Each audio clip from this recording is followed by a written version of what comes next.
జగన్ పాలనలో రాష్ట్రంలో వాణిజ్య పారిశ్రామిక విద్యుత్ డిమాండ్ పెరగలేదు. గత 5 ఏళ్లలో కొత్తగా ఒక్క పెద్ద పరిశ్రమ కూడా రాకపోగా సర్కార్ విధానాలతో విసిగి ఎన్నో పరిశ్రమలు పొరుగు రాష్ట్రాలకు తరలిపోయాయి. అయినా అస్మద్య కంపెనీలతో ఎడాపెడా విద్యుత్ ఒప్పందాలు చేసుకున్నారు. జగన్ అధికారంలోకి రాగానే గత చంద్రబాబు ప్రభుత్వం చేసుకున్న విద్యుత్ కొనుగోలు ఒప్పందాలను రద్దు చేశారు. దీనిపై అప్పట్లో తీవ్ర విమర్శలు వచ్చాయి.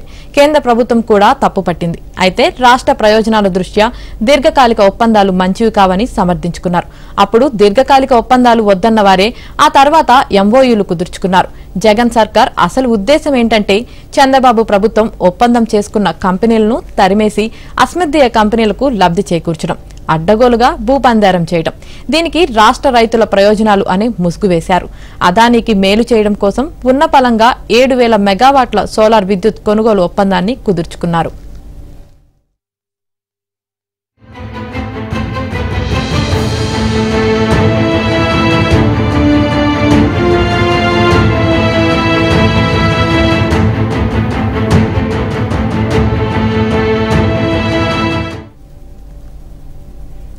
గతంలో చంద్రబాబు ప్రభుత్వం 4,000 మెగావాట్ల సోలార్, విండ్ ప్రాజెక్టుల నుంచి విద్యుత్ కొనుగోలు ఒప్పందాలు వేసుకోగా ప్రతిపక్ష నేత హోదాలో జగన్ తప్పుపట్టారు.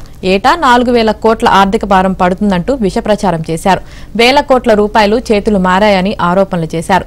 రాష్ట్ర ప్రయోజనాలను దృష్టిలో పెట్టుకునే నాయకుడెవరూ దీర్ఘకాలిక విద్యుత్ కొనుగోలు ఒప్పందాలను చేసుకోడంటూ చంద్రబాబును విమర్శించారు. అధికారంలోకి రాగానే చంద్రబాబు ప్రభుత్వంలో జరిగిన ఒప్పందాలను రద్దు చేశారు. ఈ నిర్ణయాన్ని వ్యతిరేకిస్తూ విద్యుత్ ఉత్పత్తి సంస్థలు న్యాయస్థానాన్ని ఆశ్రయించాయి. విద్యుత్ కొనుగోలు ఒప్పందాన్ని అమలు చేయాల్సిందేనని న్యాయస్థానం ఆదేశించింది. 2 ఏళ్ల పాటు సోలార్, విండ్ విద్యుత్ ఉత్పత్తి సంస్థల నుంచి కరెంటు తీసుకోకుండానే ఒప్పందం మేరకు 6,500 కోట్లు చెల్లించాల్సి వచ్చింది. మరోవైపు వేసవిలో యూనిట్ కి 22 దాకా చెల్లించి బయట నుంచి కొనుగోలు చేశారు. ఈ అదనపు భారాన్ని వినియోగదారుల నుంచి ట్రూ అప్ ఛార్జీల పేరిట వసూలు చేశారు. జగన్ అనాలోచిత నిర్ణయాల వల్ల వినియోగదారులపై భారం పడింది. 5 ఏళ్లలో 8 సార్లు విద్యుత్ ఛార్జీలను పెంచారు.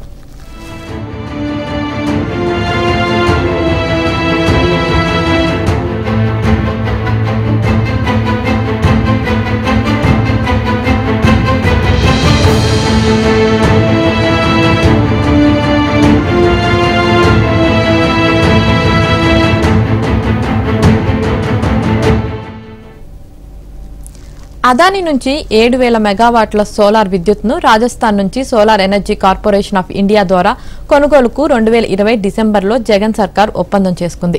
గతంలో చేసిన విమర్శలను మర్చిపోయి 25 ఏళ్ల పాటు కొనుగోలుకు దీర్ఘకాలిక ఒప్పందాన్ని చేసుకున్నారు. యూనిట్ కి 2.49 చొప్పున కొనుగోలు ఒప్పందం కుదుర్చుకుంది. కానీ 2020లో గుజరాత్ ప్రభుత్వం పిలిచిన సోలార్ టెండర్లలో యూనిట్ కి 1.99కే సోలార్ విద్యుత్ను అందించేందుకు సెకీ ముందుకొచ్చింది. అదే ఏడాది పలు రాష్ట్రాలు పిలిచిన టెండర్లలో కూడా యూనిట్ విద్యుత్ ₹2కే ఇచ్చేందుకు సోలార్ సంస్థలు ముందుకొచ్చాయి. అయితే జగన్ సర్కార్ వీటికంటే అత్యధిక ధరకు ఒప్పందం చేసుకుంది.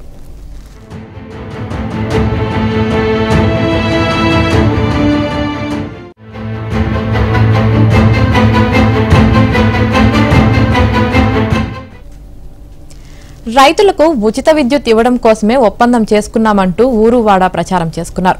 తొలి దశలో ఈ ఏడాది సెప్టెంబర్లో 3,000 మెగావాట్లు, 2025 సెప్టెంబర్లో మరో 3,000 మెగావాట్ల విద్యుత్ వస్తుందని ఒప్పందంలో పేర్కొన్నారు. మరో 1,000 మెగావాట్ల విద్యుత్ను వచ్చే ఏడాది చివరికి ఇస్తామని సోలార్ ఎనర్జీ కార్పొరేషన్ పేర్కొంది. అంటే అదానీతో ఒప్పందం వల్ల జగన్ పాలనలో ఒక్క యూనిట్ విద్యుత్ కూడా రాష్ట్రానికి రాలేదు. ఉచిత వ్యవసాయ విద్యుత్కు సరఫరా చేయలేదు. ఇంధన రంగంలో పెట్టుబడులు పెడతామంటూ జగన్ సన్నిహితులు దరఖాస్తులు చేయడమే ఆలస్యమన్నట్లుగా అనుమతులు, భూములు కేటాయింపులు చకచకా జరిగిపోయాయి. సార్వత్రిక ఎన్నికల ముందు భారీ భూపందేరానికి వైసీపీ తెరతీసింది.